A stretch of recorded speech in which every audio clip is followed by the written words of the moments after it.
Bab 2211. Tipu daya. Mengapa kamu tidak memilih? Saya melihat seseorang tidak senang, jadi saya tidak memilih. Tentu saja tidak. Orang yang sedang kubicarakan bukanlah kamu. Lin Yi mendapati dirinya terjebak antara tawa dan air mata. Ji Qingyan, apakah kamu ingin dipukul? Tangan Lin Yi terjulur, mencubit pantat Ji Qingyan dan menimbulkan teguran genit. Ini perusahaannya. Jangan sembarangan. Ji Qingyan kembali ke kursinya dan berkata, saya menonton berita pagi ini. Banyak orang ditangkap di Pengcheng, termasuk anggota kamar dagang Pengcheng. Sepertinya mereka telah menjalani penyelidikan menyeluruh. Mungkinkah ini ada hubungannya dengan kasus kita, yang terjadi tepat pada saat ini? Kamu tahu tentang kamar dagang Pengcheng? Tentu saja. Ji Qingyan menyatakan dengan lugas. Kamar dagang Pengcheng adalah salah satu dari 3 kamar dagang terbesar di Tiongkok, bersama kamar dagang kota Jin dan asosiasi Huaqi. Mereka sangat terkenal, hampir mencakup semua pengusaha terkemuka. Sekarang setelah kamar dagang Pengcheng runtuh, 2 kamar dagang lainnya akan mendominasi. Mereka yang terlalu banyak melakukan ketidakadilan akan menghancurkan diri mereka sendiri. Mereka telah melakukan banyak hal menjijikkan, jadi wajar saja jika mereka berakhir seperti ini, kata Lin Yi, tangannya di belakang kepala. Dengan menangani kasus ini, kita juga berkontribusi dalam menjatuhkan mereka demi negara. Setelah memecahkan kasus sebesar ini, apa rencanamu selanjutnya? Apakah kamu akan terus menikmati hidup? Ji Qingyan membolak-balik dokumen di tangannya, tanpa menatap Lin Yi, seolah berbicara dengan acuh tak acuh.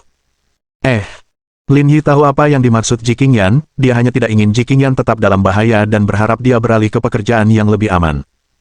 Hampir sampai. Lin Yi menghindari pertanyaan itu, aku masih punya beberapa hal lain yang harus diselesaikan. Setelah itu selesai, aku akan mempertimbangkan untuk pindah kerja. Itu berhasil. Ji Qingyan diam-diam tidak mendesak lebih jauh masalah tersebut.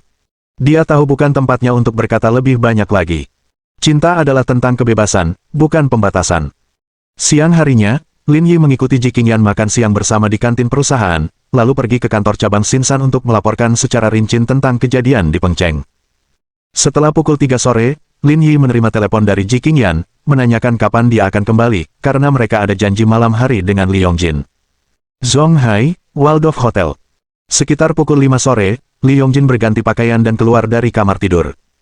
Ia mengenakan gaun biru muda selutut yang dipadukan dengan blazer Hermes krem, dilengkapi sepatu hak tinggi hitam Jimmy Choo.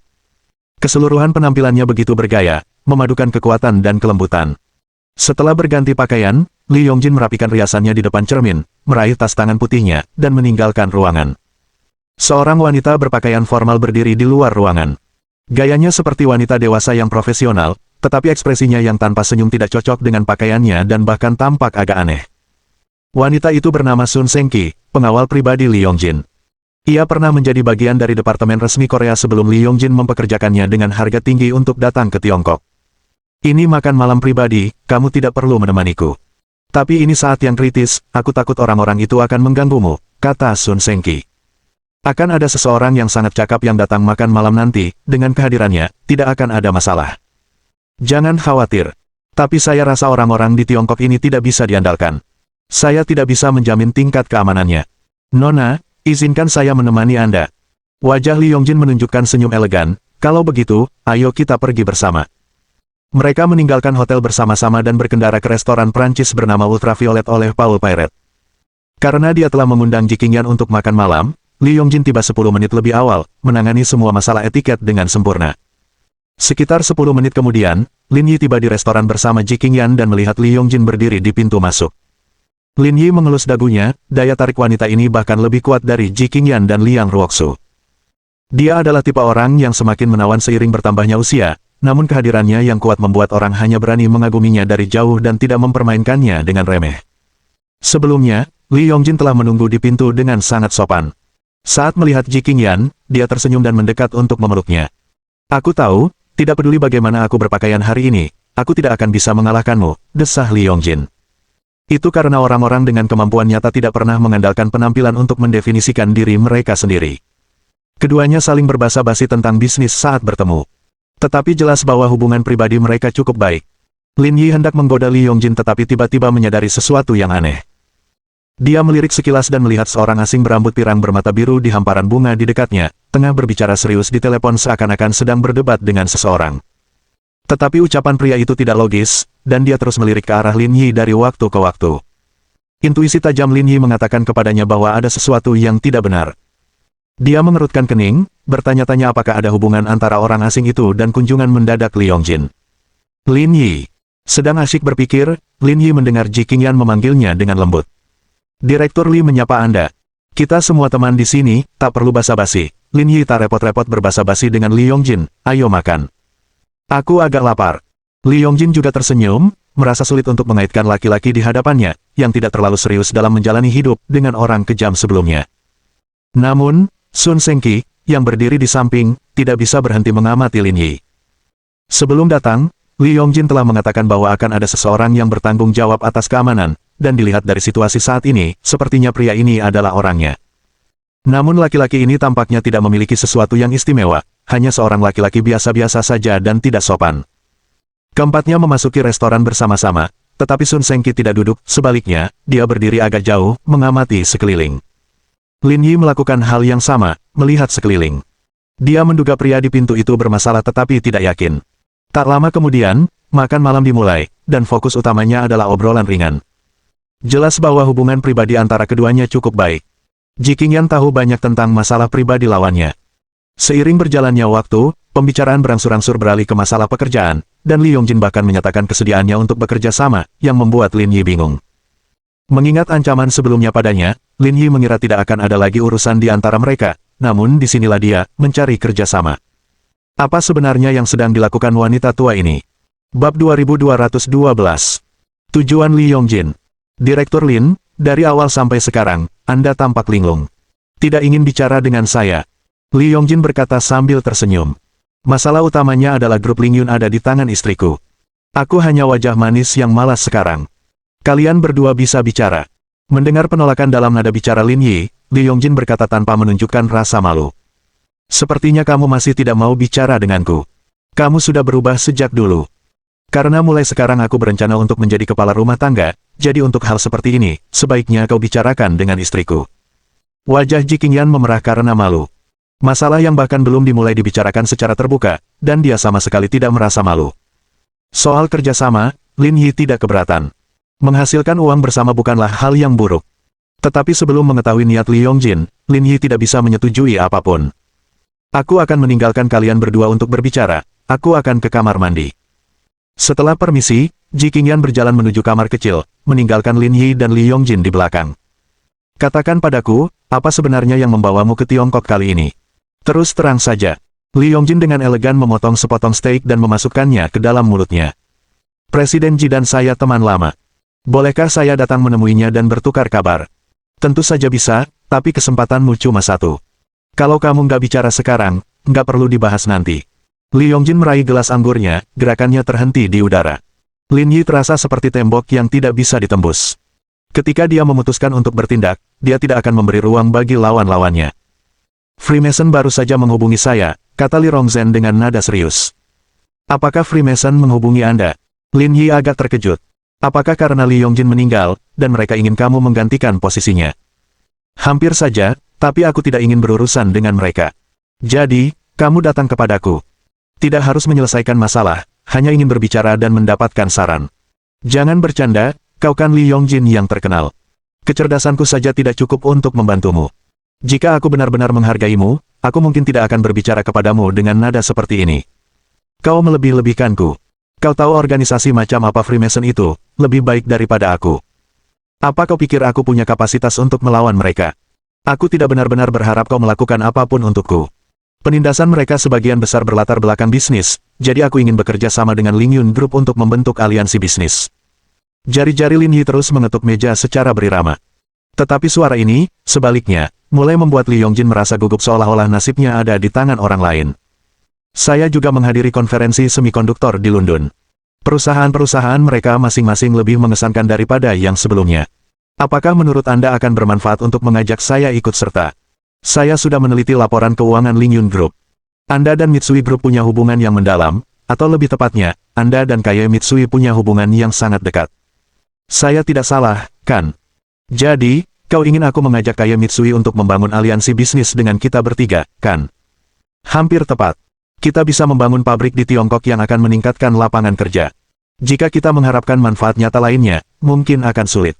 Jangan khawatir, mengingat usiamu, kamu bukan tipeku lagi. Li Yongjin memasang wajah tersenyum. Kalau begitu, akulah yang rugi. Lin Yi terdiam beberapa detik.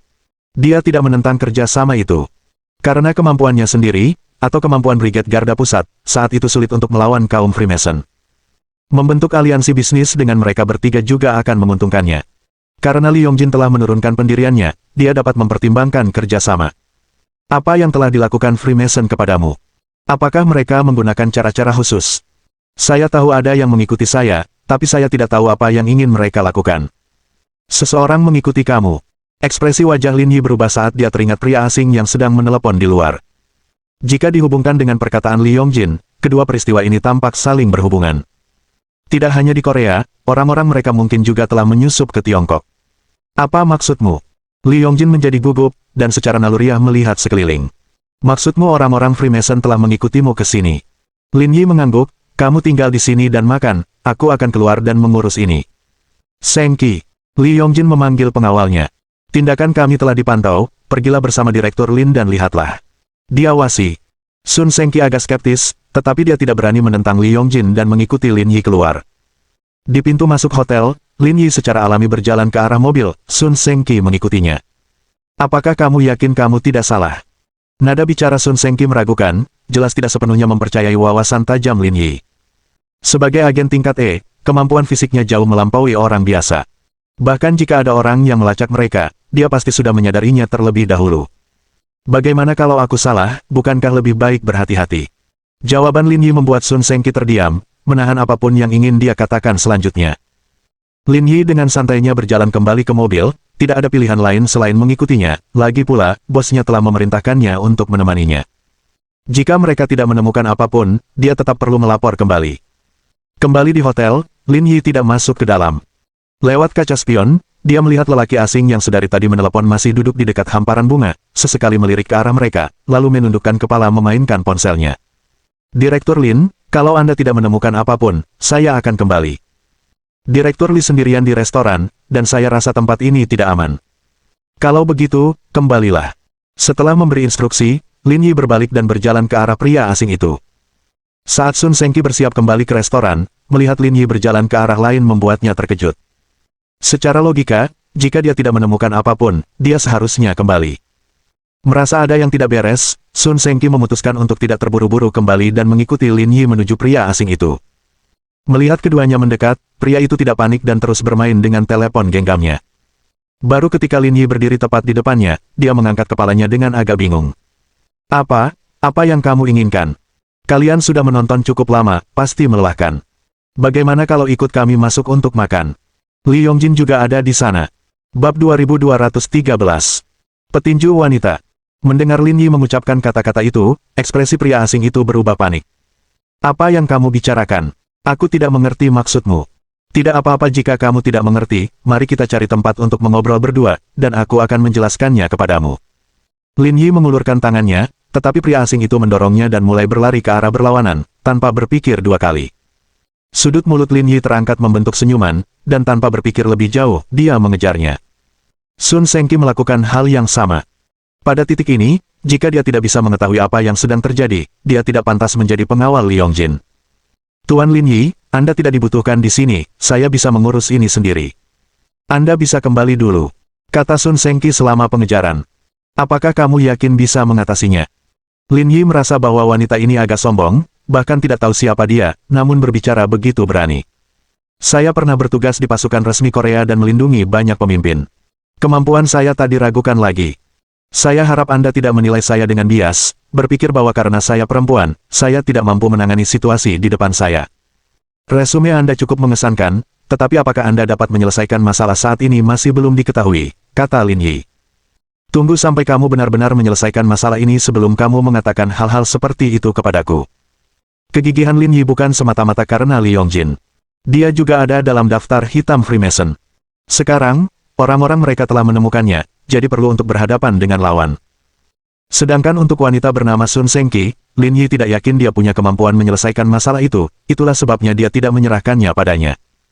Sun Sengki menatap Lin Yi dengan aneh. Ia, seperti banyak netizen Korea biasa, memendam permusuhan dan penghinaan terhadap China. Ditambah dengan gen feminis yang dimilikinya, dia yakin bahwa pria Tionghoa itu sombong. Selalu mengecilkan peran wanita dalam masyarakat. Sekarang, dengan Lin Yi yang mengawasinya, hal itu secara tidak sengaja mengobarkan semangat juangnya. Dia siap untuk memecahkan masalah dan kemudian mendiskusikan masalah ini dengan Lin Yi. Untuk menunjukkan kepada pria Tiongkok yang arogan ini betapa kuatnya kekuatan wanita. Lin Yi tidak punya banyak pikiran seperti Sun Sengqi, dia mempercepat langkahnya, bermaksud untuk segera menyusul pria itu. Namun pada saat itu, dia melihat lelaki lainnya berbelok ke gang. Lin Yi dan Sun Sengqi tidak ragu-ragu dan langsung mengikuti. Di gang itu, mereka mendapati pria asing itu telah berhenti dan berdiri tegak melawan Lin Yi. Yang menarik minat Lin Yi adalah sedan Audi di belakang pria itu. Dan saat itu, pintu Audi terbuka, dan dua pria keluar. Yang satu botak, yang satu lagi pria kulit hitam, keduanya berpakaian kasual dan botak. Dari posisi mereka, Lin Yi menduga bahwa dua pria dari mobil itu adalah pemimpin yang bertanggung jawab melacak Li Yongjin. Namun menariknya, kedua orang ini tidak berlari saat melihatnya, yang membuat Lin Yi berpikir mereka mungkin tidak mengetahui identitasnya. Orang-orang ini kemungkinan besar tidak memiliki jabatan tinggi di Freemason. Jika tidak, mereka tidak mungkin tidak tahu siapa dia. Perintah mereka pasti hanya untuk melacak Li Yongjin. Ini membuat segalanya jauh lebih mudah. Sebelum Lin Yi bisa bertindak, Sun Sengqi melangkah maju dan berkata kepada ketiga pria itu. Kau pasti orang yang melacak kami di Korea. Awalnya aku ingin melepaskanmu dan bersikap seolah-olah tidak terjadi apa-apa, tetapi karena kau mengikuti kami ke sini, aku harus berurusan denganmu sebelum melanjutkan melacak Li Rong, kata pria asing berambut pirang dan bermata biru itu. Jika kau sendiri, mungkin kau bukan tandinganku. Tanpa membuang kata lagi, Sun Sengqi melompat maju, serangannya dahsyat. Pada saat yang sama, pria berambut pirang dan bermata biru itu juga menyerang maju dengan tingkat keterampilan yang tidak lemah. Jelas dia belum kehabisan rasa takut. Dia hanya tidak ingin menimbulkan masalah lebih lanjut. Bang! Dalam sekejap, tinju mereka saling bertautan dalam pertempuran. Lin Yi berdiri di belakang, memperhatikan dan mengangguk tanda setuju. Wanita bernama Sun Sengqi ini, meskipun sedikit petinju feminis, memang cakap. Dia pasti berada di level E, dan dengan sedikit usaha, dia bisa memasuki ambang level D dalam beberapa tahun, pasti lulus ujian Garda Pusat. Dalam sekejap mata, Sun Sengqi menunjukkan sisi garangnya, tak menyerah pada pria asing berambut pirang dan bermata biru. Bahkan memperoleh sedikit keuntungan dalam kekuatan. Setelah puluhan gerakan, lawannya mulai menunjukkan tanda-tanda kelelahan. Di bawah tekanan Sun Sengqi, dia tidak memiliki kesempatan untuk membalas. Tiba-tiba, Sun Sengqi memanfaatkan suatu peluang. Kakinya menendang dadanya, menyebabkan dia mengerang dan terlempar ke belakang, jatuh ke tanah. Sun Sengqi mengambil kesempatan untuk mengakhiri serangannya, lalu mengalihkan pandangannya ke dua orang yang tersisa. Dia sudah dikalahkan olehku. Apa kalian berdua masih berencana untuk bergerak?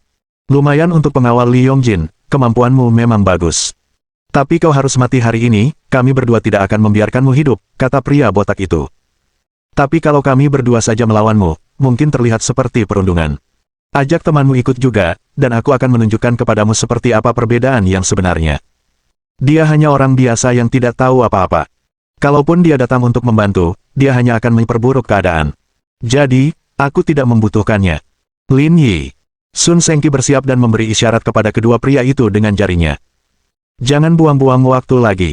Ayo kita mulai sekarang. Kedua pria itu bertukar pandang dan menyeringai meremehkan.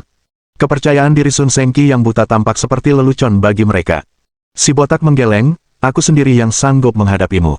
Sun Sengqi, tanpa berkata-kata lagi, melancarkan serangan lain. Sebaliknya, pria botak itu tampak santai, tidak menanggapi Sun Sengqi dengan serius sama sekali.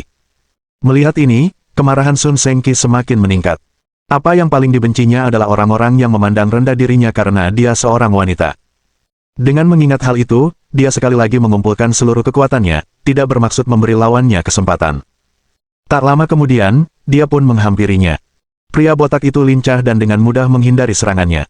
Saat mereka bergerak melewati satu sama lain, tangan pria botak itu mengepal, dan dia melayangkan pukulan keras ke perut Sun Sengqi. Dalam sekejap, mata Sun Sengqi melotot, rasa sakit yang luar biasa membuatnya ingin muntah, dan matanya dipenuhi rasa terkejut. Kamu benar-benar telah mencapai level D. Bab 2214. Kamu terlalu meremehkanku. Sekarang sudah terlambat untuk mengetahui hal ini, kata pria botak itu dengan tenang sambil berdiri tegak, matanya dipenuhi dengan penghinaan. Maaf, tapi hari ini aku tidak bisa melepaskanmu. Semua orang tetap di sini. Ini Cina, kalau kalian berani menyentuh kami, kalian juga tidak akan bisa keluar. Sun Sengqi berkata dengan gugup, lalu pikirannya berputar cepat. Dia ingin mencari kesempatan untuk melarikan diri dari tempat ini. Tetapi pada akhirnya, dia tidak menemukan peluang yang cocok. Ia bukan tandingan mereka, pria arogan di belakangnya sama sekali tidak bisa diandalkan. Melarikan diri dari cengkeraman mereka tentu tidak akan mudah.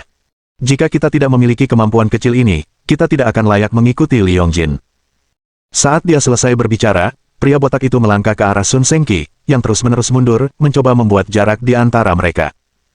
Namun, dia tidak diberi kesempatan, dengan semburan kekuatan dari kakinya, dia bergerak seperti anak panah yang dilepaskan dari busurnya, dan dalam sekejap mata, dia sudah berada di depan Li Yongjin. Kemudian pukulan yang sama datang lagi, menghantam perutnya, membuat Sun Sengqi tidak berdaya sama sekali. Dia bahkan tidak punya waktu untuk bereaksi. Sambil mengerang teredam, wajah Sun Sengqi memucat saat dia memegangi perutnya dan terjatuh ke tanah dengan menyakitkan, tidak dapat berdiri tegak karena rasa sakitnya. Selama proses ini, Lin Yi mengamati pria botak itu. Levelnya sangat mengesankan dan fondasinya kokoh. Meskipun levelnya satu tingkat lebih tinggi dari Sun Sengqi, ia membuat Sun Sengqi tak berdaya melawan, yang menunjukkan betapa hebatnya kemampuannya. Ini menunjukkan bahwa sistem pelatihan Freemason cukup luar biasa. Sun Sengqi jatuh, dan ketiga Freemason memusatkan pandangan mereka pada Lin Yi. Tuan Gret, bagaimana kita harus menghadapi orang Tionghoa ini? Pria muda yang sebelumnya bertugas jaga bertanya. Kamu tangani keduanya, masukkan mayat mereka ke dalam mobil, lalu buang ke laut untuk memberi makan ikan. Bagaimana dengan misi kita di sini? Lanjutkan saja sesuai rencana, kata Gret.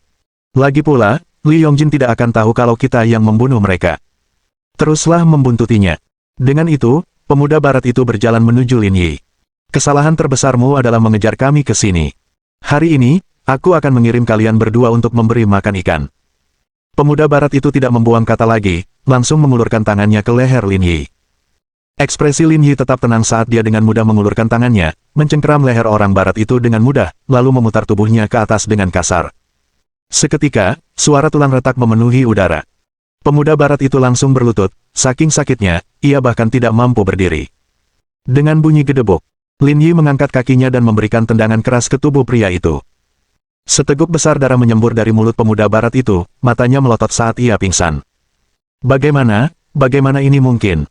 Semua orang yang menyaksikan kejadian itu tercengang, berdiri di sana seolah-olah mereka sudah gila.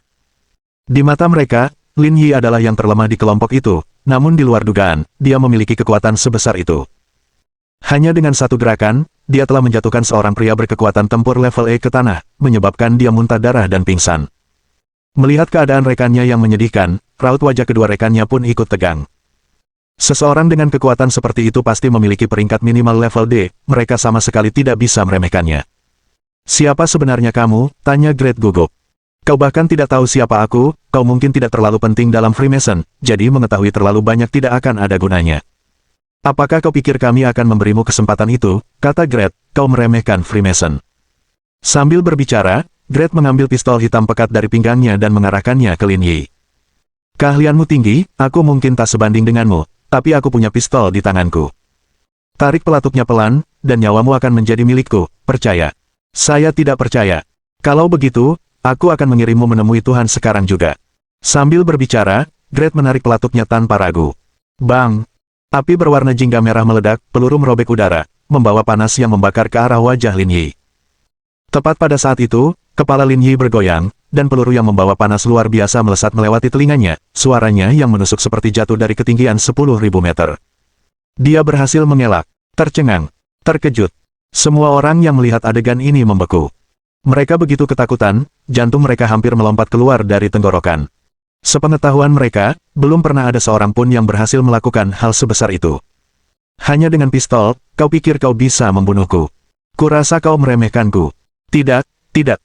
Gret terus mundur, aku tidak bermaksud begitu. Apapun maksudmu tidak penting, hasilnya sudah diputuskan. Sambil berbicara, Lin Yi bergegas menuju Gret dan pria berkulit hitam itu dengan kecepatan yang tidak dapat dilihat oleh mata telanjang. Dengan pukulan dan tendangan, dia menjatuhkan kedua pria itu ke tanah, membuat mereka tidak dapat melawan. Melihat penderitaan ketiganya, mata Sun Sengqi terbelalak. Kekuatan tempur yang ditunjukkan Lin Yi memberinya kesan yang tidak nyata. Kedua orang asing itu telah mencapai level D dalam keterampilan mereka. Namun, Lin Yi mampu mengalahkan mereka dengan cara seperti itu dan bahkan menghindari peluru. Kemampuan seperti itu jelas bukan level D. Kemungkinan besar, mereka mencapai level C. Menyadari hal ini, bulu kuduk Sun Sengki berdiri, ini pertama kalinya dia melihat seseorang yang begitu terampil. Tak heran bila wanita itu berkata tak perlu baginya untuk ikut, karena di sisinya ada lelaki sekuat itu, kehadirannya tidaklah berarti, malah bisa jadi menjadi beban, seperti sekarang. Lin Yi tidak memberikan pukulan mematikan tetapi malah melumpuhkan mereka, lalu menghubungi nomor Mo Hongshan. Kakak San, kamu sibuk. Saya sedang bermain catur dengan seorang pemimpin senior, apa kabar dengan Anda? Saya sudah menangkap beberapa anggota Freemason. Tidak pantas menyerahkan mereka ke polisi. Bisakah Anda datang dan mengambil mereka? Tanyakan pada Tuan yang bagaimana cara menangani mereka. Baiklah, aku akan ke sana sekarang. Setelah menutup telepon, Lin Yi tidak terburu-buru dan berdiri di pintu masuk gang, menunggu Mo Hongshan. Tepat pada saat itu, beberapa orang mabuk, dengan rokok menggantung di mulut mereka, melewati pintu masuk gang, tampaknya ingin mengambil jalan pintas. Kamu tidak bisa pergi ke arah ini, ambillah rute lain, kata Lin Yi. Salah satu pria itu membalas, apa, kau juga sudah menguasai tempat ini. Aku lewat sini setiap hari, apa kau yang mengurusku sekarang? Lalu, pria lain berkata, minggir sana, aku lagi bad mood. Kalau kamu ngamuk terus, aku hajar kamu. Lin Yi tersenyum, kalau begitu, kalian lanjutkan saja. Lebih seperti itu. Para lelaki itu berjalan bergandengan tangan memasuki gang itu, namun baru beberapa langkah masuk, mereka melihat 3 orang tergeletak di tanah berlumuran darah, dan yang paling penting, ada senjata di tanah. Mereka langsung ketakutan setengah mati. Bab 2215. Apa yang kau berikan pada dirimu sendiri? Beberapa orang tiba-tiba tersadar. Mereka menatapku, dan aku menatap mereka, wajah mereka pucat ketakutan, dan rambut mereka berdiri tegak. Sial, ini penembakan. Dengan pikiran itu, mereka berlari kembali menyelamatkan diri dan terus-menerus membungkuk di hadapan Lin Yi. Kakak, kami tahu kami salah. Seharusnya aku tidak datang ke sini. Tolong beri kami kesempatan lagi. Aku punya orang tua yang sudah lanjut usia dan anak-anak yang masih kecil, tolong jangan bunuh aku. Lin Yi bingung namun tidak terlalu memperdulikannya dan melambaikan tangannya.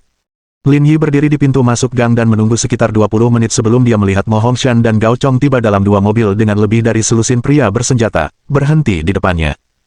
Di mana mereka? Tanya Mo Hongshan setelah keluar dari mobil. Mereka ada di dalam gang. Mereka cuma orang-orang kecil, aku tidak yakin seberapa banyak yang mereka ketahui. Kita perlu menginterogasi mereka secara menyeluruh. Oke, kami akan tangani ini. Aku akan meneleponmu kalau sudah ada hasilnya. Setelah itu, Mo Hongshan memerintahkan anak buahnya untuk membawa keluar Gret dan yang lainnya, memasukkan mereka ke dalam mobil, dan setelah mengucapkan selamat tinggal kepada Lin Yi, mereka pergi bersama anak buahnya. Lin Yi dan Sun Sengki kemudian kembali ke restoran tempat makan malam Ji Qingyan dan Li Rong juga berakhir. Kenapa lama sekali? Kami baru saja berurusan dengan beberapa penjahat. Ji Qingyan mengangguk dan tidak banyak bicara. Karena sudah lama bersama Lin Yi, dia tidak lagi khawatir dengan kejadian-kejadian kecil seperti itu. Setelah makan malam, kedua kelompok berpisah, dan Lin Yi mengantar Ji Qingyan pulang. Apa pendapatmu tentang kerjasama ini? Dalam perjalanan pulang, Ji Qingyan bertanya dengan lembut. Saya tidak punya banyak pemikiran tentang itu, bagaimana dengan Anda? Menurutku cukup bagus. Semua persyaratannya cukup menguntungkan. Kalau tidak ada yang keberatan, kita bisa mencobanya. Kalau begitu, mari kita coba. Orang bodoh yang tidak memanfaatkan kesempatan untuk menghasilkan uang. Aku tidak keberatan dengan hal itu. Pada dasarnya, pengembangan chip adalah proyek yang mahal. Dengan kondisi keuangan Ling Yun Group saat ini, mereka hampir tidak mampu melakukan pemeliharaan. Oleh karena itu, kami harus terus mengembangkan proyek-proyek yang menguntungkan, atau kemajuan penelitian akan terhambat dan kesenjangan dengan negara-negara asing akan semakin lebar, kata Ji Qingyan. Lagi pula, proyek ini dikerjakan oleh seseorang yang kami kenal. Kalau begitu, mari kita lanjutkan seperti yang Anda sarankan. Sekitar 40 menit kemudian, Lin Yi mengantar Ji Qingyan ke rumahnya. Melihat mobil mereka masuk, Song Lan keluar sambil tersenyum, membukakan pintu mobil untuk Lin Yi, dan menyambutnya seperti dia adalah putranya sendiri. Ayo, masuk, aku sudah memotong beberapa buah untukmu. Bibi, kamu sangat ramah, kamu membuatku merasa malu, kata Lin Yi sambil menyeringai. Kita semua keluarga di sini, tidak ada yang perlu dipermalukan. Silakan masuk. Song Lan menuntun Lin Yi masuk ke dalam rumah sementara Ji Qingyan berdiri di tempat dan memutar matanya beberapa kali, sudah terbiasa dengan perlakuan seperti itu. Kapanpun Lin Yi datang, dia pasti diabaikan. Seperti biasa, begitu Lin Yi tiba, Song Lan tidak menunjukkan tanda-tanda akan membiarkannya pergi. Mereka duduk di ruang tamu sebentar sebelum dia mendesak mereka untuk mandi dan tidur. Aku sedang membuat teh, dan sepertinya ibuku membisikkan sesuatu padamu. Apa katanya? Ji Qingyan membetulkan rambutnya, berpura-pura tidak peduli. Apakah kamu selalu penasaran seperti ini, ingin tahu segalanya? Lagi pula, aku masih anggota keluarga ini. Seharusnya aku punya hak untuk tahu. Ayo kita ambil surat nikah kita dan selesaikan semua formalitasnya, kata Lin Yi. Atau kita bisa melewatkan sertifikatnya, punya anak saja. Kalau tidak, dia cuma bermalas-malasan di rumah. Jangan bicara omong kosong. Ibuku tidak akan pernah mengatakan hal seperti itu kepadamu. Aku tadinya nggak mau bilang, tapi kamu ngotot nanya. Sekarang kamu nggak percaya. Kamu aneh banget. Kaulah yang aneh, gerutu Ji Qingyan. Wajar kalau laki-laki yang sudah cukup umur menikah, begitu pula perempuan. Wajar kalau bibimu bertanya. Lin Yi duduk bersila di tempat tidur.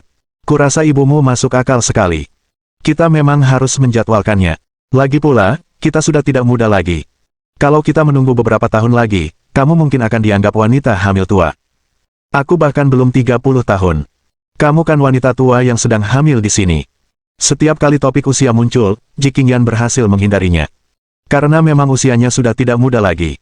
Kehamilan memakan waktu 10 bulan, jangan lupakan itu, kata Lin Yi sambil tersenyum nakal. Baru saja saya melakukan beberapa perhitungan cepat, dan saya pikir hari ini adalah hari yang tepat untuk menyelesaikan masalah ini. Teruslah bermimpi. Jangan pernah memikirkannya. Pipi Ji Qingyan memerah saat dia berbicara, lalu dia menundukkan kepalanya dan mencari pijamannya di lemari, terlalu malu untuk membahas topik ini dengan Lin Yi lebih lanjut. Lin Yi mendecakkan bibirnya dan tidak mengatakan apa-apa lagi, mendiskusikan topik ini dengan Ji Qingyan terasa seperti melempar mutiara ke babi, jadi dia turun dari tempat tidur untuk bermain beberapa permainan dan menghabiskan waktu. Melihat Lin Yi terdiam, Ji Qingyan merasa agak tidak terbiasa. Dia menemukan pijamannya dan melirik Lin Yi dari sudut matanya. Ekspresinya tidak lagi sembrono seperti sebelumnya, melainkan sedikit sedih. Untuk sesaat, Ji Qingyan merasakan gejolak emosi dalam dirinya. Sambil memegang piyama dan pakaian dalamnya, Ji Qingyan pergi ke kamar mandi. Air hangat mengalir ke seluruh kulitnya. Dia merenungkan kata-kata Lin Yi, bertanya-tanya berapa banyak kebenaran dan tipuan yang terkandung di dalamnya. Karena tumbuh di panti asuhan, apakah dia juga memendam pikiran yang sama untuk menginginkan anak sendiri, keluarga sendiri? Keduanya telah saling mengenal selama lebih dari 3 tahun. Setiap momen yang dihabiskan bersama melintas di benaknya seperti kilatan cahaya singkat. Ji Qingyan mengingat setiap detail saat-saat mereka bersama dengan jelas seolah-olah kejadian itu baru terjadi kemarin. Dia berdiri diam di air yang berkilauan, pikirannya berputar pada pertanyaan yang sama. Apa yang telah dia berikan kepada Lin Yi dalam 3 tahun ini? Dan apa yang diperolehnya selama ini? Sepertinya dialah yang selalu dilindungi. Namun dia juga manusia, dia berdarah saat terluka, dan kesepian serta kerentanannya tampaknya tidak pernah dilindungi oleh siapapun. Paling tidak sendirian. Mungkin karena itulah dia mencari teman pada wanita lain, karena memang wanita itu belum memberinya beberapa hal. Dia hanya orang yang egois. Tiba-tiba, tangan Ji Qingyan gemetar, dan kepala pancuran jatuh ke lantai. Ia menyentuh air matanya dengan lembut. Dia juga bersalah dalam hubungan ini. Suasana duka menyelimuti kamar mandi, dan Ji Qingyan pun tak ingin mandi lagi. Ia mematikan keran, mengeringkan badan, dan bersiap kembali ke kamar. Dia butuh ruang tenang untuk memikirkan masalah ini secara matang, jika tidak, konflik di antara mereka mungkin tetap tidak terselesaikan. Tetapi saat dia hendak mencapai pintu, Ji Qingyan mendengar Lin Yi berbicara di telepon di dalam. Dan isi pembicaraannya tampaknya jauh dari biasa. Bab 2216. Rasa bersalah. Setelah Ji Qingyan mandi, Lin Yi mengambil telepon genggamnya, bersiap untuk bermain game sebentar. Namun, dia memainkan permainan itu tanpa fokus. Karena Natal sudah dekat, kurang dari seminggu lagi. Dia tidak menyiapkan apapun, dan memikirkan hal itu membuatnya frustrasi. Dia baru saja keluar dari permainan dan menghabiskan beberapa saat menelusuri Taobao dan Gaotu.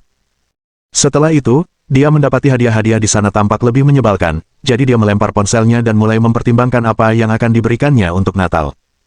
Namun tak lama kemudian, telepon di sampingnya berdering, itu panggilan dari Qiu Yuluo. Menelepon larut malam, apakah ada arahan? Masalah di Zonghai, grup 1 seharusnya memberitahumu, kan?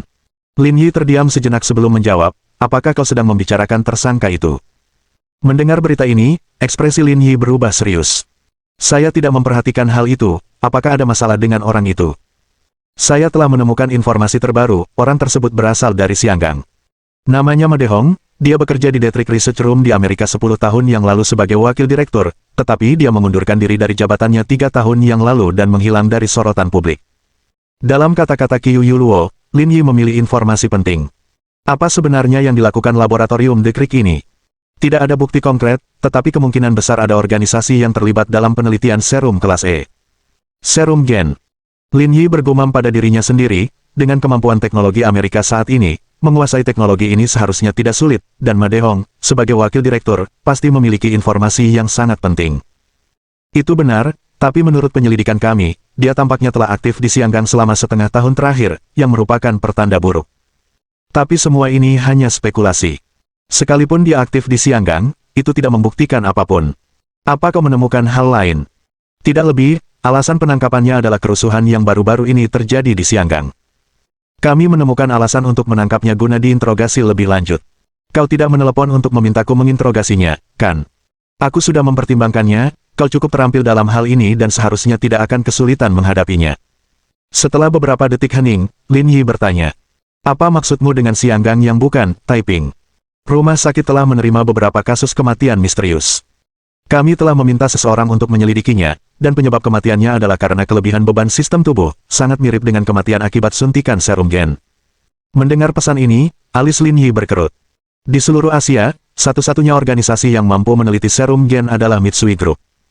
Jika memang itu alasannya, masuk akal untuk menghubungi Kaya Mitsui untuk memeriksa petunjuk terkait. Serahkan saja urusan ini padaku, ada yang lain. Tidak ada urusan resmi, tapi saya punya pertanyaan pribadi untuk Anda. Apakah kamu sedang menstruasi atau datang lebih awal, dan mencari resep obat untuk kamu? Berhenti bicara omong kosong, kata Qiu Yuluo. Apakah kamu benar-benar tidak berencana untuk menjalankan misi dari Brigade Pengawal Pusat lagi? Untuk hal-hal kecil, kau masih bisa mengandalkanku, tapi bukan yang berisiko, kata Lin Yi sambil tertawa. Sayang sekali, kesempatan untuk bertarung bersamamu akan berkurang. Sayang sekali, tapi tak terelakkan. Aku bahkan belum menikah dan punya anak. Akan sangat kehilangan jika aku meninggal di sana sebelum menikmati momen-momen penting itu. Dari apa yang kamu dengar, sepertinya kamu berencana untuk menikah dan punya anak, kata Qiu Yuluo sambil tertawa. Beritahu aku sebelumnya kapan acaranya, aku akan menyiapkan angpau besar untukmu. Belum ada yang pasti, kalau terus begini, mungkin aku belum akan jadi ayah di usia 40. Kalau begitu, itu urusanmu sendiri. Qiu Yuluo tertawa dengan sedikit rasa schadenfreude. Baiklah, cukup ngobrolnya. Aku ada urusan lain, ayo kita tetap berhubungan lewat telepon. Semoga berhasil. Qiu Yuluo menutup telepon, dan Lin Yi melempar teleponnya ke samping, terus memikirkan hadiah Natal. Namun Ji Qingyan, yang berdiri di luar pintu, merasa sangat gelisah untuk waktu yang lama. Dengan kecerdasannya, dia dengan mudah menebak bahwa orang yang menelepon Lin Yi mungkin berasal dari organisasi lamanya. Mungkin mereka ingin memberinya misi, tetapi dia menolak. Namun yang paling menyakitkan bagi Ji Qingyan adalah komentar Lin Yi, aku mungkin belum menjadi ayah di usia 40. Mungkin dalam hatinya, dia sudah menyerah dalam masalah ini. Berpikir kalau punya anak dengannya mungkin tidak mungkin. Kata-kata yang diucapkannya di ruangan sebelumnya bisa saja hanya sekadar obrolan ringan. Tiba-tiba, Ji Qingyan merasakan sakit hati yang tidak dapat dijelaskan. Sebagai seorang wanita, membiarkan seorang pria menyimpan pikiran seperti itu dapat dianggap sebagai kegagalan terbesarnya. Ji Qingyan bergidik, tidak pernah menyangka suatu hari nanti dia akan menjadi orang yang begitu mengecewakan. Berdiri di pintu masuk ruangan, Ji Qingyan tetap diam untuk waktu yang lama. Baru setelah emosinya mereda, dia dengan santai kembali ke kamar. Melihat Ji Qingyan kembali, Lin Yi duduk dari lantai sambil menyeringai. Kamu menyelesaikannya dengan cepat, itu cepat sekali. Aku tidak sekotor itu, hanya perlu dicuci sebentar saja, kata Ji Qingyan. Ayo tidur, ada hal lain yang harus dilakukan besok. Saat lampu kamar dimatikan, Lin Yi berbaring di lantai sambil bermain dengan ponselnya, sementara Ji Qingyan berguling-guling di tempat tidur, tidak bisa tidur. Baginya, malam yang panjang adalah siksaan. Keesokan paginya, saat Lin Yi bangun, Ji Qingyan sudah bangun dari tempat tidur. Seperti biasa, dia pergi menggosok gigi dan mencuci muka sebelum turun untuk sarapan. Saat ini, Ji Qingyan dan Song Lan sedang berada di dapur menyiapkan sarapan. Bekerjalah dengan cepat, dia harus segera berangkat kerja, jangan memperlambatnya. Semua kasusnya sudah selesai, dia tidak sibuk akhir-akhir ini, tidak perlu terburu-buru. Tapi tetap saja, cepatlah. Siapa tahu kapan sesuatu akan terjadi, kata Song Lan. Akan lebih baik jika dia menangkap lebih banyak pencuri dan penjahat, itu akan membuat masyarakat sedikit lebih aman. Apa bagusnya pekerjaan itu? Dia berurusan dengan orang jahat sepanjang hari, dan selalu ada risiko bahaya. Aku berharap dia berhenti saja sekarang. Song Lan menatap Ji Qingyan, mengapa dia harus berhenti ketika semuanya baik-baik saja? Karena itu terlalu berbahaya, aku tidak ingin dia melakukannya lagi. Biar ku katakan, kalaupun dia berhenti, jangan kau yang bilang. Nanti kalau dia memutuskan untuk tidak melakukannya lagi, dia sendiri yang akan mengundurkan diri. Mengapa aku tidak bisa mengatakannya? Dia sudah dewasa, apa dia benar-benar butuh kamu untuk memberitahunya apa yang harus dilakukan? Song Lan menatap putrinya dengan tidak sabar. Kalaupun dia pindah kerja dan kamu masih belum puas, terus gimana? Kamu berharap dia menuruti semua perintahmu supaya bahagia. Kalau Lin Yi memintamu berhenti kerja dan jadi ibu rumah tangga, apa kamu bersedia? Bab 2217. Percakapan antara ibu dan anak perempuan. Perkataan Song Lan membuat Ji Qingyan kehilangan kata-kata. Dia belum pernah mempertimbangkan pertanyaan ini sebelumnya. Ayo, bicaralah. Kenapa tiba-tiba diam? Aku tidak mau. Lalu kenapa kau terus memaksanya? Biarkan dia melakukan apa yang dia suka, beri kebebasan satu sama lain. Semakin erat kau memeluknya, semakin cepat dia akan lari. Tapi aku melakukannya demi kebaikannya sendiri. Apa maksudmu, demi kebaikannya sendiri?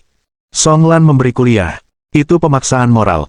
Kamu bilang kamu bertindak demi kepentingan terbaiknya, padahal sebenarnya kamu hanya berusaha membahagiakan diri sendiri.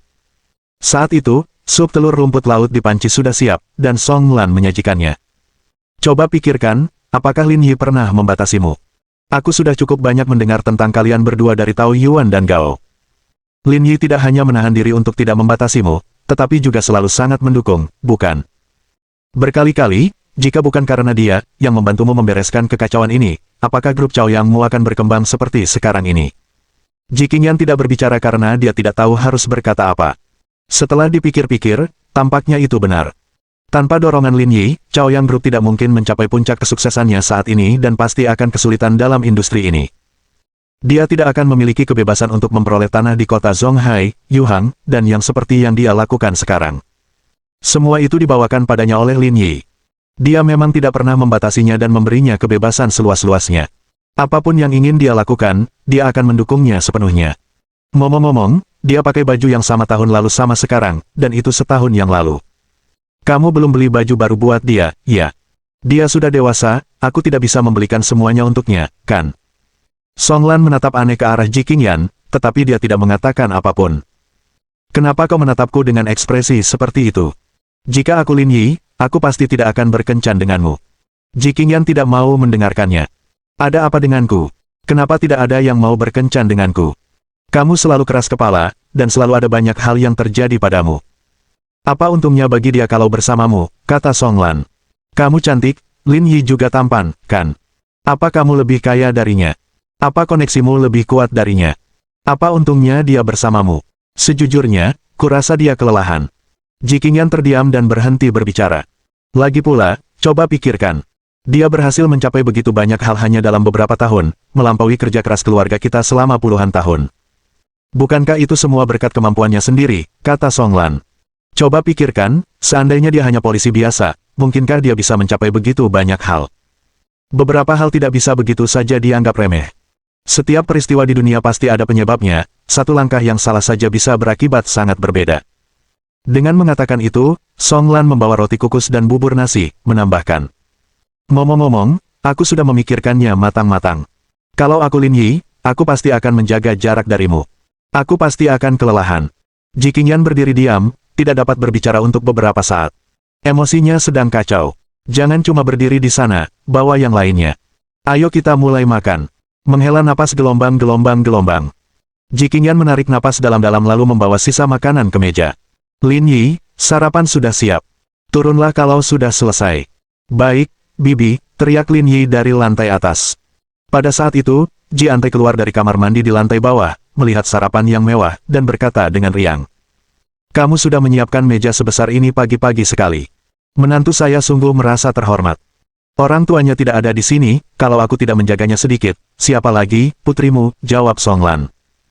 Saya pergi ke rumah sakit beberapa hari yang lalu, dan dokter menekankan betapa pentingnya sarapan di antara 3 waktu makan dalam sehari, jika tidak, penyakit kemungkinan besar akan menyusul. Ji Qingyan mendengarkan dengan perasaan campur aduk dalam hatinya, ekspresinya rumit. Tak lama kemudian, Lin Yi turun ke bawah, dan sekeluarga mulai makan. Song Lan bersikap hangat dan ramah seperti biasanya, memperlakukan Lin Yi seperti putranya sendiri. Setelah makan, Lin Yi dan Ji Qingyan pergi bekerja bersama, seperti biasa, mengantarnya ke perusahaannya. Kalau kamu sibuk malam ini, kamu nggak perlu jemput aku. Aku bisa pulang sendiri. Lin Yi berpikir sejenak, aku akan melihat seberapa ramai kantor polisi. Kalau tidak terlalu ramai, aku akan datang. Pekerjaan adalah yang utama. Kita akan bermain sesuai intuisi, kata Lin Yi sambil tersenyum, aku akan pergi sekarang. Setelah menjawab, Lin Yi pun pergi, dan Ji Qingyan memperhatikannya hingga dia menghilang dari pandangannya, lalu berjalan menuju lift dengan hati yang berat. Kata-kata Song Lan telah memukul Ji Qingyan dengan keras, tapi yang paling mengganggunya adalah apa yang dikatakan Lin Yi malam sebelumnya. Saya mungkin tidak akan menjadi seorang ayah bahkan di usia 40.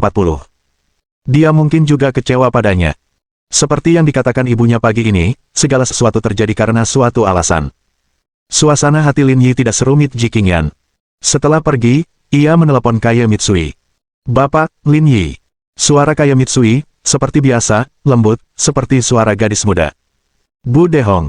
Nada bicara Kaye Mitsui, seperti yang telah diantisipasi Lin Yi, agak terkejut. Saya memiliki sedikit ingatan tentangnya, katanya. Dia dulu bekerja di laboratorium The Creek, spesialis biologi genetika. Kami pernah mencoba merekrutnya, tetapi dia menolak. Dia pasti sedang meneliti serum genetik, kan? Ya, Kaye Mitsui membenarkan. Tapi ku dengar dia mengundurkan diri dari The Creek 2 tahun lalu. Kami juga mencoba menghubunginya saat itu, tetapi tidak berhasil, dan setelah itu, dia menghilang. Kami tidak tahu apa yang dia lakukan sekarang. Tuan Lin Yi, mengapa Anda bertanya tentang dia? Dia muncul di Zonghai baru-baru ini, dan mengingat sejarahnya, kami menangkapnya, berencana untuk menginterogasinya, jelas Lin Yi. Jika dia berada di dalam wilayah Tiongkok dan mencoba mengacaukan hal-hal itu, kita jelas tidak bisa membiarkannya lolos. Kaye Mitsui terdiam sesaat. Jika memang begitu, kita harus menyelidikinya secara menyeluruh. Kenapa? Apa kamu juga berpikir dia najis?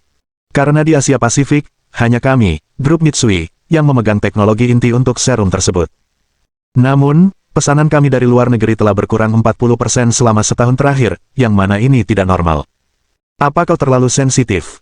Ada sumber lain yang bisa dibeli orang, bukan hanya keluarga Mitsui. Mereka bisa mendapatkannya di tempat lain. Tuan Lin Yi, Anda kurang memahami serum gen, karena perbedaan ras, serum yang dijual di berbagai daerah juga berbeda. Serum Mitsui kami lebih cocok untuk ras Asia Pasifik, jadi mereka tidak punya cara lain, kecuali mereka bersedia menanggung risiko kematian yang lebih besar. Setelah beberapa saat merenung, Lin Yi berbicara. Mungkinkah ada seseorang di Asia Pasifik yang mencuri bisnis Anda? Bab 2218. Jenius. Awalnya saya tidak terlalu memikirkannya, tetapi ketika Anda menyebut Ma Dehong, mungkin ada hubungannya, kata Kaye Mitsui. Dia berasal dari Xianggang, kota terkaya di kawasan Asia Pasifik. Kalau ada yang mengerjakan hal-hal seperti ini, kemungkinan besar dia ada di Xianggang. Tiba-tiba, mata Lin Yi menyipit seolah-olah dia memikirkan sesuatu. Freemason juga memiliki akses ke serum gen, dan serum itu lebih maju daripada yang dimiliki kelompok Mitsui. Hongmen adalah cabang mereka di luar negeri. Oleh karena itu, bisnis serum di kawasan Asia Pasifik pasti telah diganggu, mereka tidak mungkin membiarkan grup Mitsui mendominasi sendirian. Tadi malam, Qiu Yulo juga menyebutkan bahwa Ma Dehong telah aktif di Xianggang selama 6 bulan terakhir, sehingga membuat hubungannya semakin besar. Banyak hal mulai masuk akal. Oke, aku sudah paham sekarang. Aku akan menghubungimu kalau ada hal lain. Tentu saja, jangan ragu untuk meneleponku kapan saja. Setelah menutup telepon dengan Kaye Mitsui, Lin Yi merenung cukup lama. Di pihak Xianggang, mereka pasti tahu betapa ketatnya manajemen serum gen di Tiongkok. Akal sehat mengatakan mereka tidak akan mudah mengirim seseorang ke daratan. Jadi, masalah dengan Ma Dehong cukup signifikan, ia kemungkinan menyimpan banyak rahasia yang memerlukan penyelidikan menyeluruh. Berpikir demikian, Lin Yi menelepon Chen Bingqiang.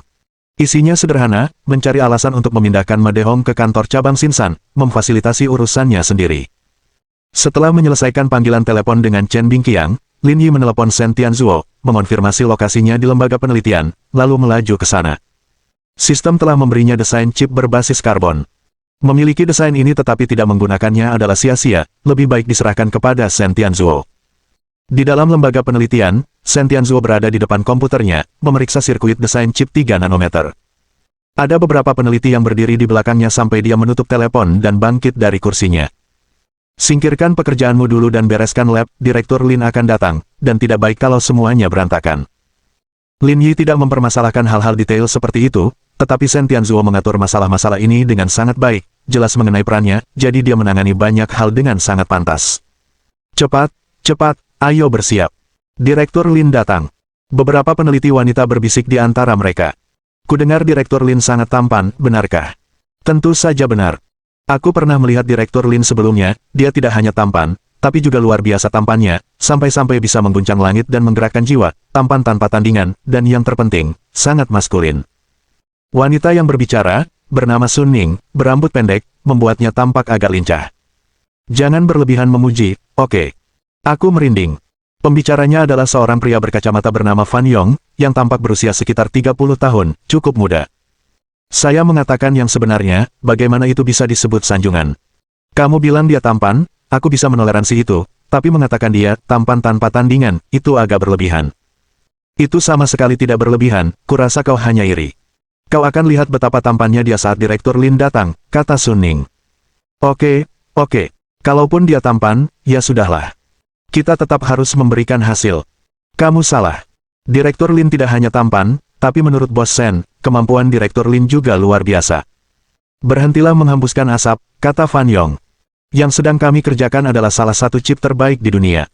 Kalau kamu bukan salah satu dari 20 dokter teknik terbaik di negara ini, kamu tidak memenuhi syarat untuk bergabung dengan institut kami. Direktur Lin bukan seorang immortal dan bahkan belum berusia 30 tahun. Seberapa tinggi keahliannya? Paling-paling, dia mungkin tahu sedikit coding, itu bukan hal yang perlu dibanggakan. Kurasa kau jelas-jelas iri. Kau akan lihat betapa hebatnya dia saat Direktur Lin datang. Terserahlah, menurutku kamu cuma pura-pura saja. Setelah diskusi tenang mereka, semua orang mulai membereskan karena jelas, mereka harus serius karena pimpinan akan datang. Segera setelah itu, mobil Lin Yi diparkir di luar, dan Shen Tianzuo menyambutnya masuk. Shen Tianzuo tidak menyembunyikannya dari Lin Yi, penelitian tentang chip 3 nanometer dan chip berbasis karbon sedang berlangsung secara bersamaan, dan kami agak kekurangan staf. Jika kita membutuhkan lebih banyak orang, pekerjakan saja mereka, jangan khawatir tentang biayanya. Tidak apa-apa, kita bisa bekerja lembur dan mendapatkan waktu, kata Shen Tianzuo sambil tersenyum. Apakah kamu datang ke sini hari ini untuk sesuatu? Saya punya desain chip berbasis karbon, saya datang untuk menunjukkannya kepada Anda, mari kita bicara di kantor. Desain chip berbasis karbon. Shen Tianzuo tercengang. Apakah kamu yang membuatnya? Lin Yi mengangguk, merasa berhak melakukannya. Shen Tianzuo dengan penuh semangat membawa Lin Yi ke kantornya. Para peneliti lainnya saling bertukar pandang, mata mereka terbelalak dan mulut terbuka, seolah-olah mereka berhalusinasi. Kalian baru saja mendengarnya. Direktur Lin bilang dia punya desain chip berbasis karbon, kata Sun Ning tiba-tiba. Ya, sepertinya begitu. Tapi kita sudah lama meneliti tanpa hasil. Direktur Lin menangani banyak sekali tugas, dan dia mengerjakan ini sendirian. Bagaimana mungkin dia punya kemampuan seperti itu? Mungkin itu hanya kejeniusan, tapi aku masih tidak percaya, mungkin itu hanya sebagian darinya. Aku juga berpikir begitu, kata Fan Yong. Mungkin itu hanya pencapaian yang dangkal, jangan berspekulasi liar. Saya tidak setuju, kata Sun Ning. Fan Yong berkata, tidak ada gunanya membicarakan ini sekarang, setelah mereka keluar, kita akan bertanya pada Bos Sen dan mencari tahu. Sekitar setengah jam kemudian, Lin Yi dan Shen Tianzuo keluar dari kantor. Lin Yi tampak santai, sementara Shen Tianzuo tampak agak terharu. Bos Sen, saya pergi dulu. Hubungi saya kalau ada sesuatu. Shen Tianzuo mengantar Lin Yi keluar, dan mereka mengobrol di pintu sebentar sebelum Lin Yi pergi. Tentu saja, ketika Shen Tianzuo kembali, dia langsung dikelilingi oleh sekitar 20 peneliti. Bos, seperti apa desain chip berbasis karbon yang diberikan Direktur Lin? Bisakah Anda membagikannya? Mungkin bisa membantu penelitian kami. Prosesnya lengkap dan sangat komprehensif, desas Shen Tianzuo, kami semua salah dalam arahan penelitian kami sebelumnya. Setelah melihat desain Direktur Lin, saya benar-benar mengerti apa itu chip berbasis karbon, penelitian kami sebelumnya sia-sia. Semua orang terperangah mendengar berita itu, terkejut. Fan Yong, bukankah kamu baru saja bilang karya sutradara Lin masih dasar? Bagaimana perasaanmu sekarang?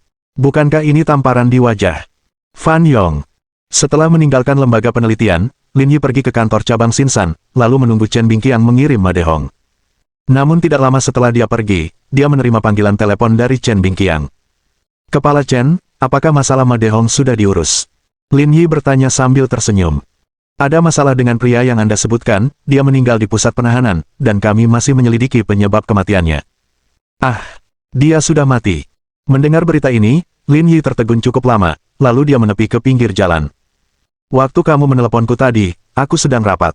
Setelah rapat, aku mengatur agar rapat itu ditangani oleh staf di bawah. Saat aku tiba di kantor polisi Songjiang, berita kematian Ma Dehong sudah sampai, kata Chen Bingqiang.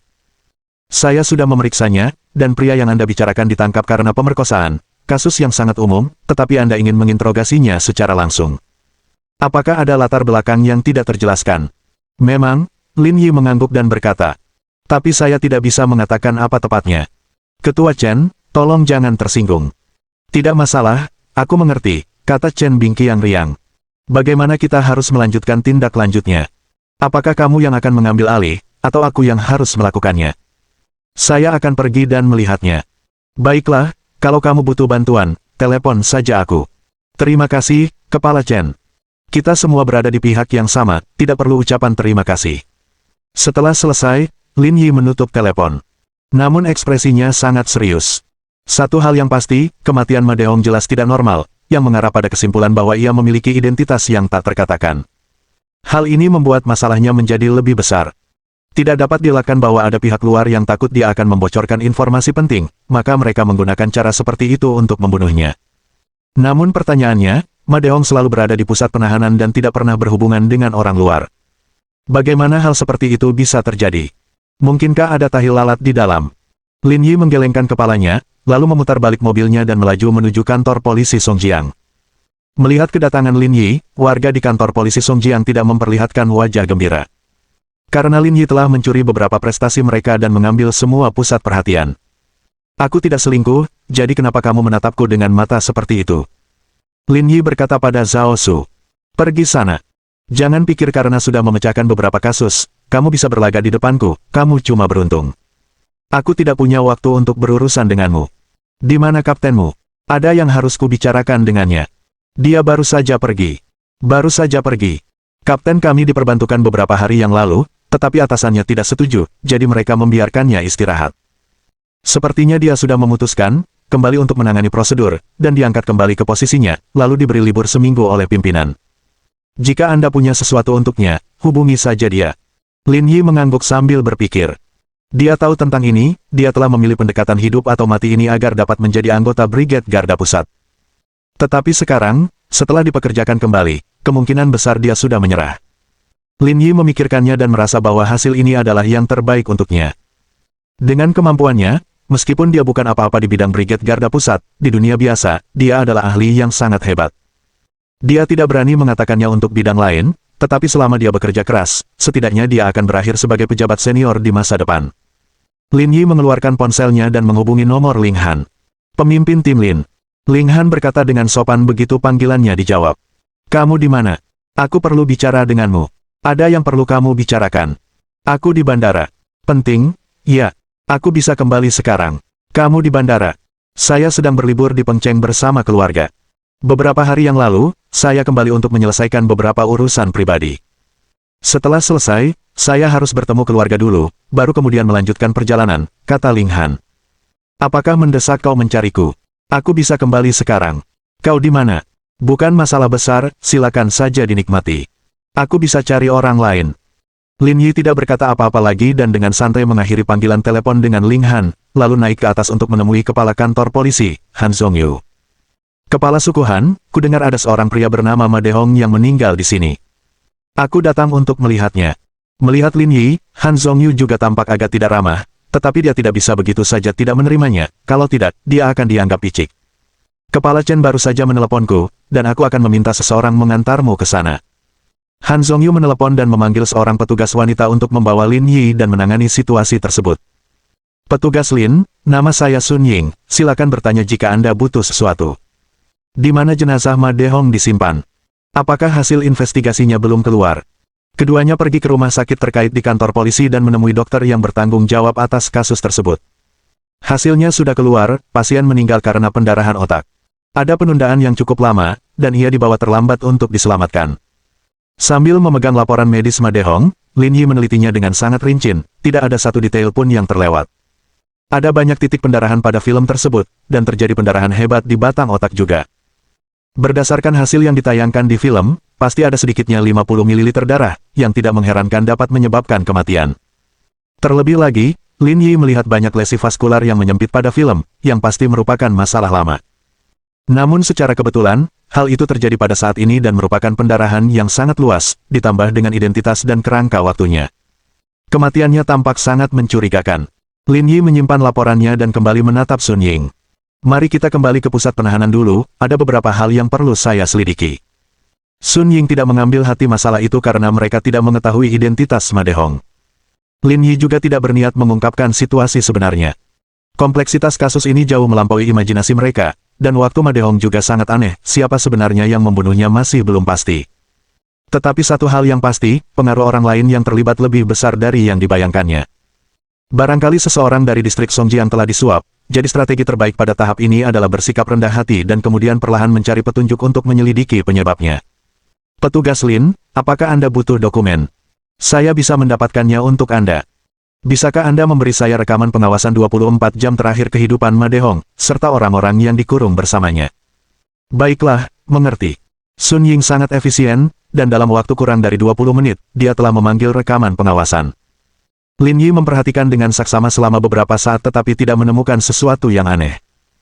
Dalam 24 jam itu, Ma Dehong tidak melakukan kontak dengan orang luar manapun, juga tidak muncul orang mencurigakan. Hal ini membuat Lin Yi tidak percaya. Pembunuhnya pasti telah menyuruh Ma Dehong mengonsumsi obat khusus yang menyebabkan tekanan darahnya meningkat, yang mengakibatkan pendarahan otak. Namun dalam pengawasan, tampaknya tidak ada momen yang patut dicurigai. Jadi, bagaimana Ma Dehong meninggal? Bab 2220. Surat rahasia. Jari Lin Yi mengetuk-ngetuk meja tanpa henti, ekspresinya muram. Tidak ada keraguan dalam video itu, dan itu adalah hal terakhir yang ingin dilihatnya. Karena itu berarti dia kemungkinan besar dibunuh oleh seseorang di dalam. Ini berita buruk. Sekitar pukul 2 siang, Sun Ying masuk membawa pesanan makanan untuk dibawa pulang dan menyerahkannya kepada Lin Yi sambil tersenyum. Petugas Lin, Anda belum makan siang. Makanlah dulu sebelum kembali bekerja. Lin Yi tersenyum, berterima kasih padanya, dan bertanya. Apakah teman satu sel Ma Dehong sudah dihubungi? Sun Ying mengangguk, kamu makan dulu. Haruskah aku meminta mereka datang dalam 20 menit? Orang-orang yang dipenjara bersama Ma Dehong, berjumlah 6 orang, tiba satu persatu di hadapan Lin Yi berdasarkan pengaturan yang dibuat oleh Sun Ying. Namun hingga pukul 5 sore, masih belum ada petunjuk, sampai orang terakhir, Leng Jiansu, datang dan keadaan pun berubah. Petugas, apakah Anda di sini khusus untuk menyelidiki kasus ini? Leng Jiansu tampak biasa saja dengan perawakannya yang pendek dan kepalanya yang botak. Ia tidak memiliki tato di tubuhnya, sehingga sulit untuk mengaitkannya dengan kejahatan. Setelah melihat berkasnya, Lin Yi tahu bahwa dia telah ditangkap karena mengemudi dalam keadaan mabuk, dan tidak akan lama lagi dia akan dibebaskan. Ketika Lin Yi mendengar pertanyaan Leng Jiansu, tatapannya tertuju padanya, mengamatinya dari ujung kepala sampai ujung kaki. Apa urusanmu? Perasaan tertekan yang berasal dari Lin Yi membuat Leng Jiansu bergidik. Saya memang di sini khusus untuk kasus ini. Kalau ada yang ingin Anda sampaikan, silakan sampaikan. Leng Jiansu tampak tidak nyaman, tangannya mencengkeram ujung pakaiannya, dengan gugup mengamati sekelilingnya. Bolehkah aku bertanya tentang pangkatmu? Kilatan bersinar di mata Lin Yi. Karena sebelumnya, sistem telah menganugerahi Lin Yi dengan kebijaksanaan sage, jadi dia memiliki pemahaman tentang psikologi. Dia 90% yakin bahwa pria bernama Leng Jiansu ini tidak sederhana dan mungkin mengetahui sesuatu. Lin Yi merogoh sakunya dan mengeluarkan tanda pengenal militernya. Ini surat-surat kepercayaan saya. Pangkat dan wewenang saya jauh lebih tinggi dari yang Anda bayangkan, kata Lin Yi. Aku bisa memastikan kematianmu yang tenang di sini atau memfasilitasi pembebasanmu, jadi jangan ragu untuk memberitahuku apa yang kau ketahui. Aku akan memastikan kau aman. Mendengar kata-kata ini, Leng Jiansu tampak sangat lega. Kredensial Lin Yi, bagaikan balsam yang menenangkan, meredakan banyak ketakutannya. Sebenarnya, saya tidak punya banyak hal untuk dikatakan. Hanya saja sebelum Ma Dehong meninggal, dia memberi saya sesuatu, berpesan agar jika terjadi sesuatu padanya, saya harus mencari seseorang dari militer dan menyerahkannya kepada mereka. Lin Yi menyadari bahwa tanda pengenal militernya lah yang menentukan. Apa yang dia berikan padamu? Di sini, sebentar. Leng Jiansu melepas sepatunya dan mengeluarkan secari kertas kecil dari bawah sol sepatu. Tanpa ragu, Lin Yi mengambil kertas itu darinya. Catatan itu terlipat. Saat dibuka, ia melihat sederet karakter tradisional. Setelah menerima surat ini, mohon pastikan untuk mengirimkannya kepada orang yang bertanggung jawab di militer. Bukalah tanpa izin, dan tanggung konsekuensinya. Beberapa kata pendek itu mengganggu ketenangan Lin Yi, dan dia pun membuka lipatan kertas itu sepenuhnya.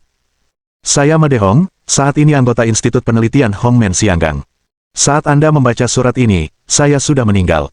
Pada tanggal 23 Desember tahun ini, Asosiasi Hongmen Pulau Sianggang akan terlibat dalam perdagangan serum gen dengan sebuah pasukan di Zhonghai. Transaksi akan berlangsung di Happy Valley, Sianggang, pukul 21, di kursi nomor 14-35 dan 14-36. Jangan ragukan keaslian pesan ini. Penangkapan saya oleh polisi Zhonghai menunjukkan identitas saya telah dibocorkan. Untuk membungkam saya, orang-orang Hongmen akan mencoba menyelamatkan saya atau membunuh saya. Kalau aku bisa keluar hidup-hidup, kau tak akan melihat surat ini. Tapi kalau aku mati, aku tak punya kewajiban untuk menyimpan rahasia mereka. Pastikan kau yang menangani masalah ini. Setelah membaca isi catatan itu, Lin Yi mendapati pikirannya kacau. Dia meninjau semua kejadian di kepalanya. Ma Dehong cerdas, dia mungkin sudah curiga sejak awal penangkapannya bahwa identitasnya telah terbongkar. Dia memiliki penilaian yang jelas tentang nasibnya sendiri. Oleh karena itu, dia meninggalkan catatan ini. Jika orang-orang Hongmen berhasil menyelamatkannya, maka semuanya akan baik-baik saja, dan semua orang akan tetap berteman. Namun jika memang ada persekongkolan dan pengkhianatan, maka semua pihak harus meminta maaf, dan semuanya akan hancur bersama. Sungguh, ini adalah tindakan merusak diri sendiri yang dilakukan oleh Ma Dehong. Melipat catatan itu dengan hati-hati, Lin Yi memasukkannya kembali ke sakunya dan menatap Leng Jiansu. Apalagi yang dia katakan saat memberimu surat ini. Dia tidak banyak bicara, hanya bilang kalau dia sedang sakit dan mungkin tidak akan hidup lama. Kalau dia meninggal di penjara, setelah aku keluar, aku harus mengantarkan surat ini ke seseorang di militer. Kalau dia keluar hidup-hidup, itu tidak perlu, dan aku tinggal mengembalikan surat itu padanya. Mengapa kamu membantunya melakukan sesuatu yang tidak berterima kasih seperti ini? Hubungan kami sebenarnya cukup baik, dia dari Sianggang, dan saya bergerak di bisnis impor mobil, jadi kami punya banyak hal untuk dibicarakan, dan saya setuju untuk membantunya. Hanya itu. Kurasa tidak, kata Lin Yi tanpa ekspresi. Melihat situasimu, kau seharusnya segera bebas, tapi berdasarkan apa yang baru saja kau ceritakan padaku, aku bisa berargumen kalian kaki tangan. Aku tidak perlu memaksa, menjatuhkan hukuman mati tentu bukan masalah bagiku, jadi kuharap kau mengatakan yang sebenarnya dan berharap keringanan hukuman. Leng Jiansu menggigil, kulitnya berubah pucat pasi. Aku sebenarnya bukan kaki tangannya, aku hanya seorang kurir, dan aku juga bukan untuk orang jahat. Ini seharusnya bisa dianggap sebagai penebusan atas kejahatanku. Asalkan kamu mengatakan kebenaran, itu akan dihitung sebagai kebenaran. Dia benar-benar tidak memberitahu saya apapun lagi. Tapi dia membantu saya. Setelah beberapa detik, Leng Jiansu berkata, putri saya menderita leukemia dan kami tidak dapat menemukan sumsum tulang yang cocok. Namun, ia menelepon, dan dalam 2 hari, menemukan sumsum tulang yang cocok, siap untuk dioperasi. Lagi pula, hubungan kami sudah baik. Saya tidak punya alasan untuk tidak membantu. Jari-jari Lin Yi mengetuk-ngetuk meja. Benar atau tidaknya perkataan Leng Jiansu mudah dipastikan, dan Lin Yi tidak khawatir akan kebohongan. Penjelasannya juga cukup meyakinkan. Ma Dehong memang kejam.